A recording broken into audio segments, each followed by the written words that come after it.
Respected students, अस्सलाम वालेकुम वरहमतुल्लाहि वबरकातुहू। बच्चों, चूँकि आप जानते हैं due to prevailing conditions class work continue नहीं रही बेटा, और ये मेरा पहला लेक्चर है, वीडियो लेक्चर है, और ये video lecture regarding cell biology for 11th class. मैं पढ़ाऊंगा बेटा आपको पहला टॉपिक जो थोड़ा आसान है, तो उस टॉपिक का नाम है एंजाइम्स। एंजाइम्स बच्चों याद रखना, एंजाइम्स जो टॉपिक है नीट में 2 क्वेश्चंस पूछे जाते हैं और बोर्ड में भी एक क्वेश्चन इस टॉपिक से पूछा जाता है। अगर हम देखेंगे what are the enzymes, simply अगर मैं यहां बोलूंगा बेटा एन यानी ENN मीन्स इन एन का मतलब है इन, और जाइम का मतलब है यीस्ट। जाइम का मतलब है बेटा यीस्ट। एंजाइम्स है क्या और ये कौन सा काम अंजाम देते हैं? Enzymes are actually the biochemical, याद रखना बच्चों, नोटबुक अपनी निकालो और अपनी टेक्स्ट अपने पास रखो, मैं पूरी टेक्स्ट पढ़ाऊंगा। तो उसमें पेज नंबर 154 पे लिखा है क्या? एंजाइम्स और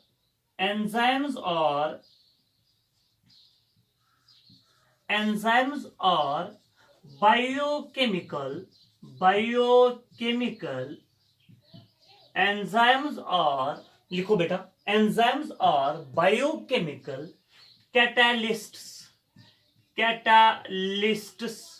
which increases the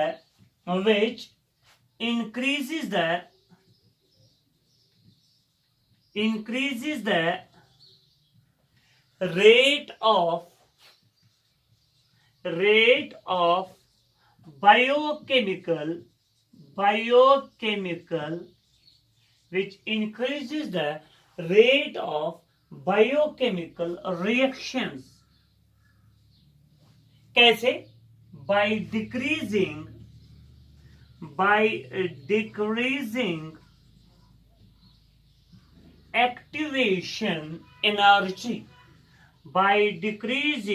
activation energy, जो मैंने E और A से दिखाया वो है एक्टिवेशन एनर्जी। वो enzymes are biochemical catalysts which increase the rate of biochemical reactions by decreasing activation energy. देखो बच्चों, मैं एक ग्राफिकली समझाऊंगा आपको। हमें आपने पढ़ा होगा केमिस्ट्री में, 10th में भी पढ़ा होगा, 11th में भी पढ़ा होगा।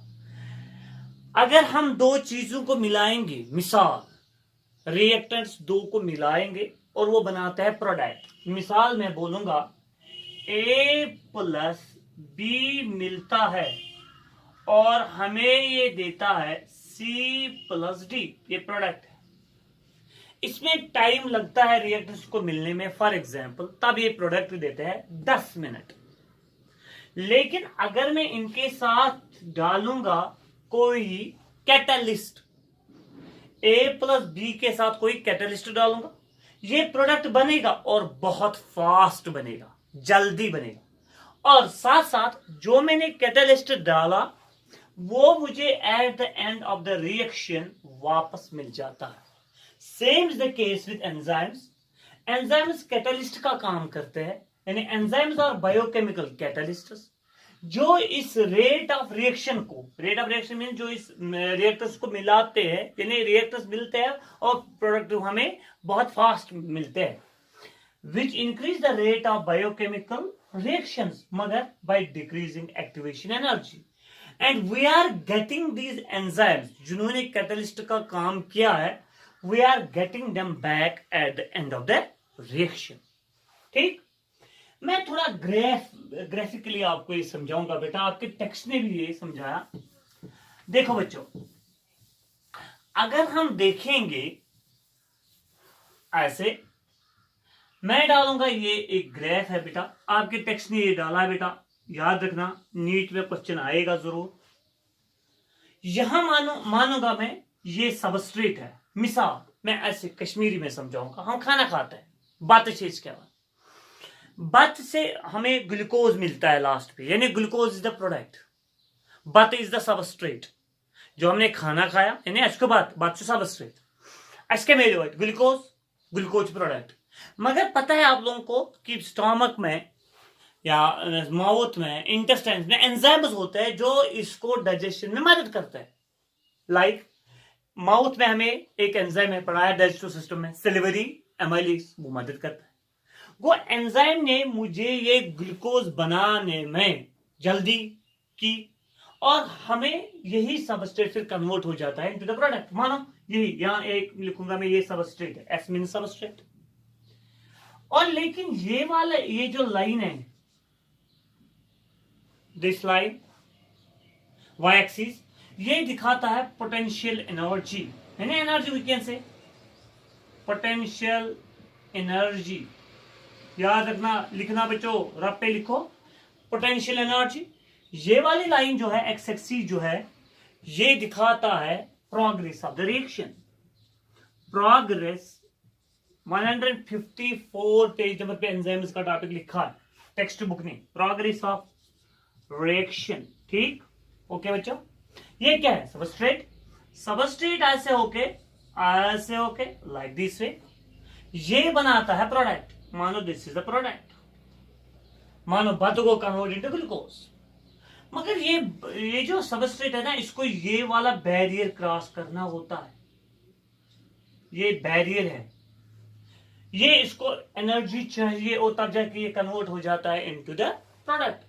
दिस बैरियर जो ये बनाया मैंने, ये कहलाता है एक्टिवेशन एनर्जी। तो what is the activation energy, यहां मैं डेफिनेशन लिखूंगा। ये वो एनर्जी है, activation energy is the energy, ये एनर्जी, ये what is this, what is this, ये यहां से लेके बेटा यहां तक कौन सी एनर्जी मैंने दिखाई है, एक्टिवेशन एनर्जी, यानी minimum energy,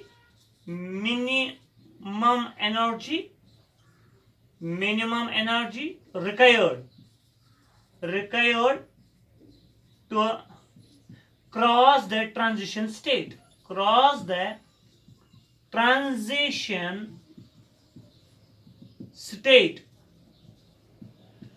minimum energy required to cross the transition state, ये है transition state। this is the what is transition state, ये एक स्टेट आते हैं between the product, substrate and product, यहां। ठीक, तो एक ट्रांजिशन स्टेट आती है, उसको हम ये क्रॉस करने के लिए एक एनर्जी चाहिए। जो ही ये ट्रांजिशन स्टेट क्रॉस हो जाती है ना बेटा, ये वाली स्टेट, तो प्रोडक्ट का बनना जरूरी है। प्रोडक्ट बनता तो बनता ही है, ये वापस नहीं आता है। ट्रांजिशन स्टेट क्रॉस हो गई, और उस ट्रांजिशन स्टेट को क्रॉस करने के लिए आपको एक एनर्जी चाहिए, जो कहलाती है कौन सी एनर्जी, एक्टिवेशन एनर्जी। अभी मैंने सीधे सबस्ट्रेट को कन्वर्ट किया इनटू द प्रोडक्ट। याद होगा लेक्चर मैंने बोला आप लोगों को, बेटा अगर हमें एंजाइम्स नहीं होंगे तब भी हमें कार्बोहाइड्रेट डाइजेस्ट हो जाएंगे, मगर बहुत टाइम लगेगा। अब क्या हमें एंजाइम्स प्रेजेंट है, सेम इज द केस, ये सबस्ट्रेट कन्वर्ट हो जाएगा इनटू द प्रोडक्ट। जब मैं इसके साथ क्या डालूंगा, एंजाइम, वो ये वाली एनर्जी जो है ना, ये activation energy, this is without enzyme, यानी यहां कोई एंजाइम, यहां मैं लिखूंगा ऐसे विदाउट, ये टेक्स्ट में लिखा है बेटा विदाउट एंजाइम। ये वाली जो अब है ना, क्या लग रहा है आप लोगों को, एक्टिवेशन एनर्जी कम हो गई कि ज्यादा, कम। वो एनर्जी का को तब क्या इसके साथ मिलाया होगा मैंने, एंजाइम को, with enzyme. What are the enzymes, समझो definition. Enzymes are biochemical catalysis which increase the rate of, मुझे प्रोडक्ट मिला फास्ट मिला कि स्लो मिला, फास्ट मिला, क्योंकि एक्टिवेशन एनर्जी कम हो गई, ट्रांजिशन स्टेट जल्दी आएगी, जल्दी जाएगा इसमें। तो minimum energy required to cross the sorry, we can say that enzymes are biochemical catalysts which increase the rate of biochemical reactions by decreasing which energy, activation energy. Clear? This is the definition of, we can say that, activation energy. क्या अभी मैंने बोला, यहां एक simple ये point याद रखना बच्चों, याद रखना, ट्रांजिशन स्टेट क्या स्टेबल है क्या अनस्टेबल है, अनस्टेबल। मैंने बोला जो ही बनता है जरूर प्रोडक्ट में कन्वर्ट हो जाएगा, स्टेबल नहीं है, कन्वर्ट होना जरूरी है, वो अनस्टेबल है। ये शॉर्ट लिवर्ड है कि लॉन्ग लिवर्ड? शॉर्ट लिवर्ड, याद रखना बच्चों, शॉर्ट लिवर्ड, ये शॉर्ट लिवर्ड, क्योंकि ये जो ही आता है उसी वक्त कन्वर्ट हो जाता है into the product. But transition state is unstable. Number second, transition state is short lived. Clear? उतारना बेटा, अच्छी तरह से देखना। देखो, जितने भी एंजाइम्स हैं, जो हमारे पास एंजाइम्स होते हैं, सारे एंजाइम्स प्रोटीन्स हैं। टेक्स्ट की पहली लाइन है, all enzymes are proteins, 154 page number पे है बेटा। All enzymes are proteins. आपको मैंने पढ़ाया थोड़ा कि प्रोटीन क्या है। Proteins are made up of amino acids, and proteins are made up of amino acids. सारे एंजाइम्स प्रोटीन्स हैं, याद रखना बच्चों, all enzymes are proteins.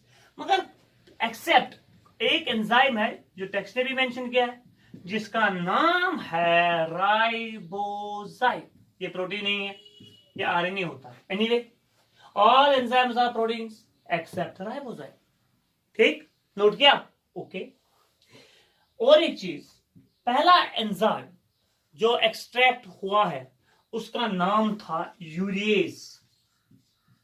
Urease. और टर्म एंजाइम जो दी थी वो कहान ने दी थी। The term enzyme was coined by Kuhne, the first enzyme extracted, और उस एंजाइम का नाम था यूरिएज। याद रखना, urease the first enzyme. Clear? इसके बाद एंजाइम्स काम करते हैं, मगर किस स्ट्रक्चर, यानी 3D स्ट्रक्चर। 3D स्ट्रक्चर याद रखना ये बच्चों, आगे समझाऊंगा। Enzymes are functional in 3D structure. Objective मिलेगा किस स्ट्रक्चर में एंजाइम्स काम करते हैं, और आपका आंसर होना चाहिए 3D स्ट्रक्चर में। क्लियर?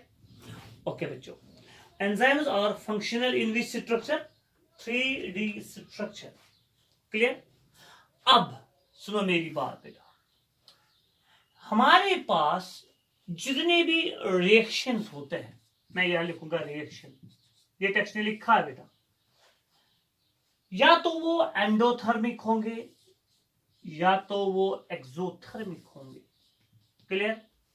रिएक्शंस या तो एंडोथर्मिक होंगे, या तो यानी जिनको हीट देनी पड़ेगी तब प्रोडक्ट बनेगा, या जहां से हीट निकलते हैं तो प्रोडक्ट बनता है। यानी एंडोथर्मिक में हीट देनी पड़ते हैं और एक्सोथर्मिक में हीट निकलती है। मैं लिखूंगा यहां एंडोथर्मिक रिएक्शन, ठीक है, पढ़ा होगा आप लोगों ने। और दूसरे को मैं लिखूंगा एक्सोथर्मिक।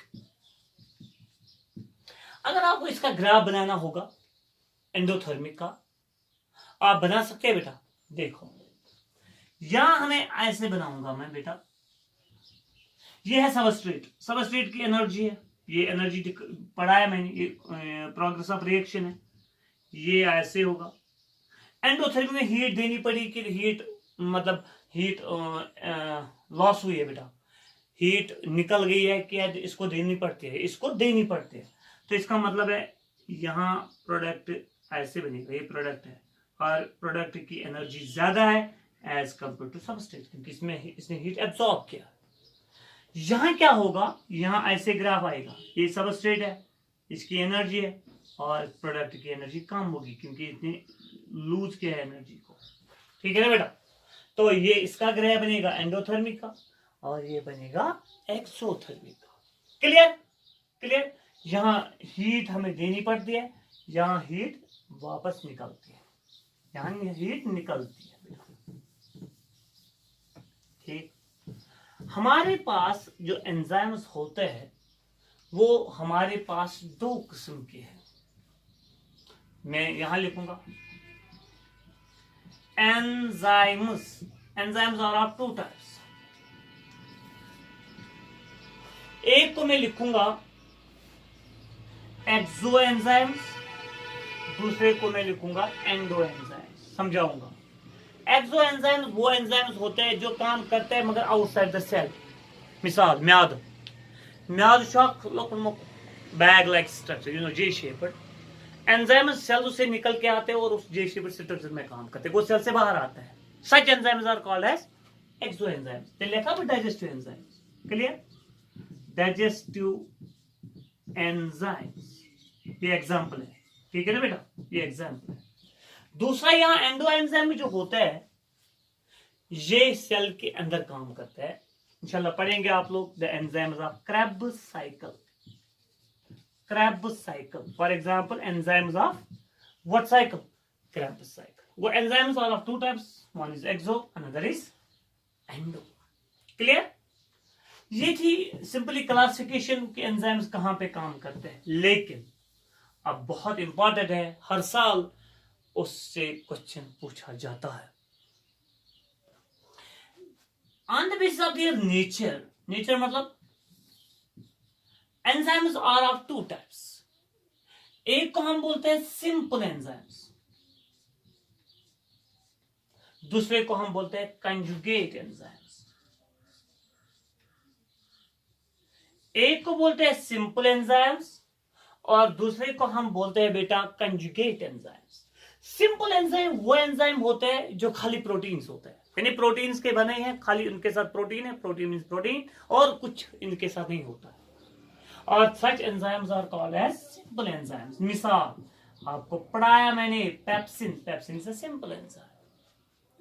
कंजुगेट एंजाइम्स वो होते हैं, एक उनके पास होता है प्रोटीन का पार्ट, यानी those enzymes in which contain a part of protein, plus उनके पास होता है दूसरा part non protein part, non protein part. ठीक, वो दो पार्ट्स मिलके बनाते हैं, एक को बोलेंगे प्रोटीन, दूसरे को बोलेंगे नॉन प्रोटीन। ये खाली प्रोटीन होता है, ये है पेप्सिन।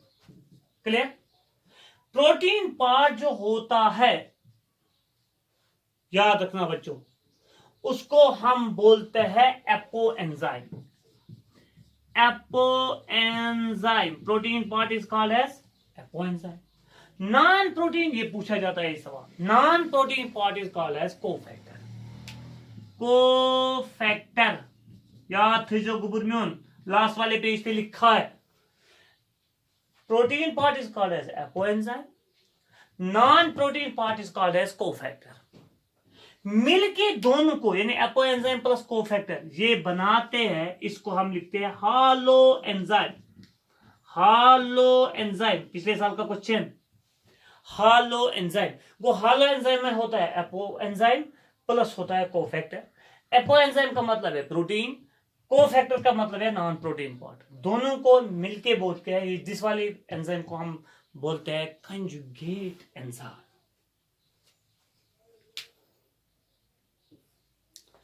ठीक, अब सुनो मेरी बात।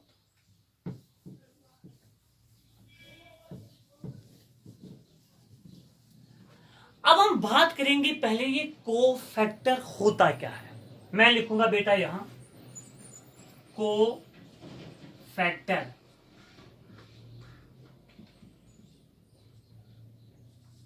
फिर मैं एग्जांपल्स दूंगा बेटा, किसके?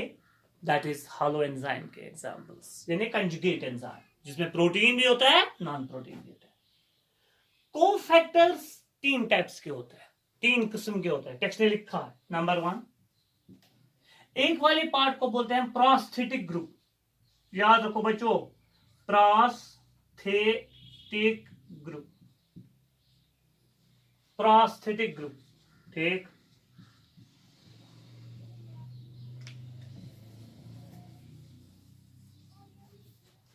दूसरे वाले पोर्शन को हम बोलते हैं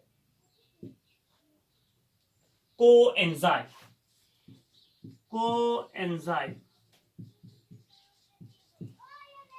तीसरे वाले को हम बोलते हैं metal ion.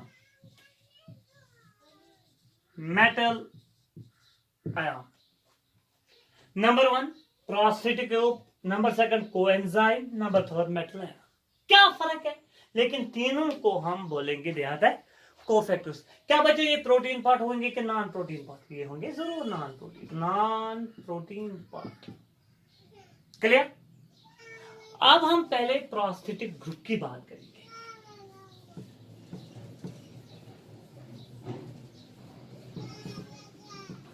Prosthetic group prosthetic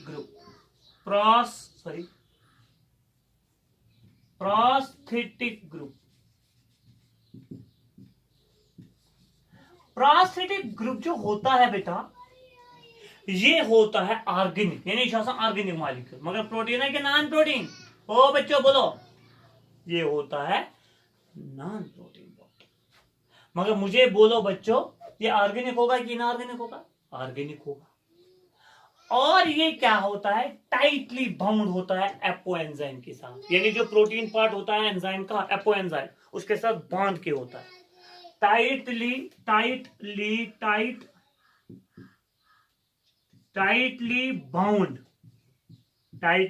bound, ये लिख के रखो बच्चों, किस पार्ट के साथ? With apo enzyme. बहुत मुश्किल हो जाता है फिर इनको अलग करना। पहला पॉइंट ऑर्गेनिक, दूसरा point tightly bound with apo enzyme. मिसाल for example haem, HAEM, haem. ठीक, ये काम करता है प्रोस्टेटिक ग्रुप। किस एंजाइम के साथ? किस एंजाइम में? एक एंजाइम का नाम है catalase is an enzyme, conjugate enzyme है, क्लियर?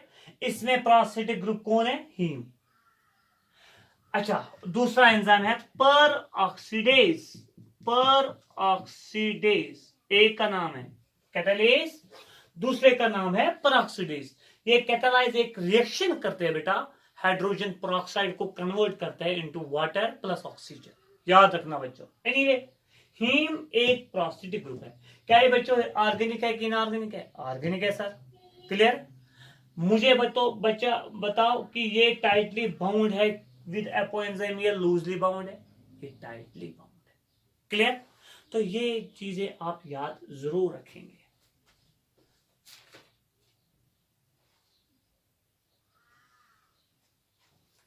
अब दूसरा है अभी मैंने बोला को एंजाइम, ये भी एक कोफैक्टर है, को एंजाइम। ये क्या होता है? ये भी ऑर्गेनिक होता है, मगर फर्क क्या है? फर्क ये है, they are loosely bound with कासिड विद एपो एंजाइम। ये भी ऑर्गेनिक मगर लूजली बाउंड।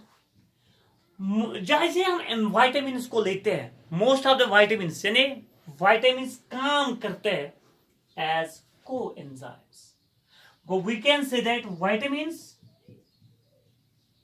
are coenzymes. मिसाल विटामिन B3 जिसका नाम है नियासिन, टेक्स्ट ने लिखा है नियासिन, एक कोएंजाइम है विटामिन B3। किसमें काम करता है? उसका नाम है NAD एंड NADP। ये आगे आप सीखेंगे NAD क्या होता है, NADP क्या होता है। वो niacin is the coenzyme in NAD and NADP, clear? याद रखना बच्चों। एंड लास्ट वाला है, जो लास्ट मैंने बोला वो है metal ion. Third, metal ion.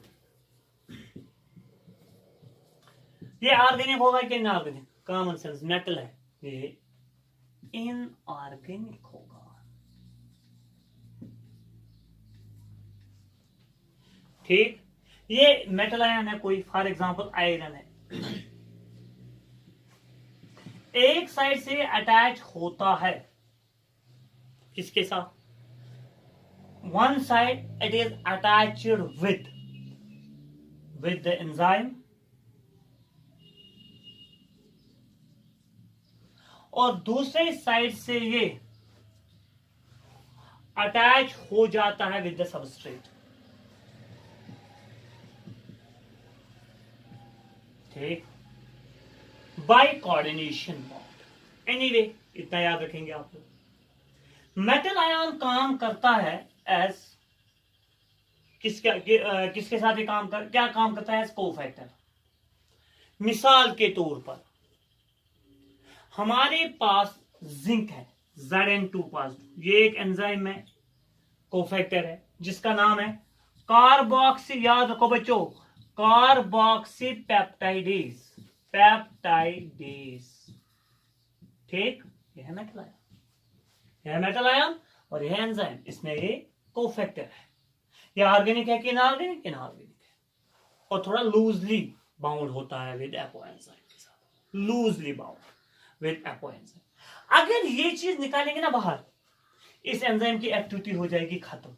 Anyway कोई भी कोफैक्टर हम अगर हम when the any cofactor is removed from the enzyme, like we can say that apoenzyme, the enzyme will lost their function, वो काम नहीं करेंगे। क्या एंजाइम काम करेंगे अगर कोफैक्टर होगा या नहीं होगा? अगर कोफैक्टर होगा तो काम करेंगे, अगर नहीं होगा नहीं करेंगे काम। इंशाल्लाह अब बाकी समझाऊंगा दूसरे वाले लेक्चर में।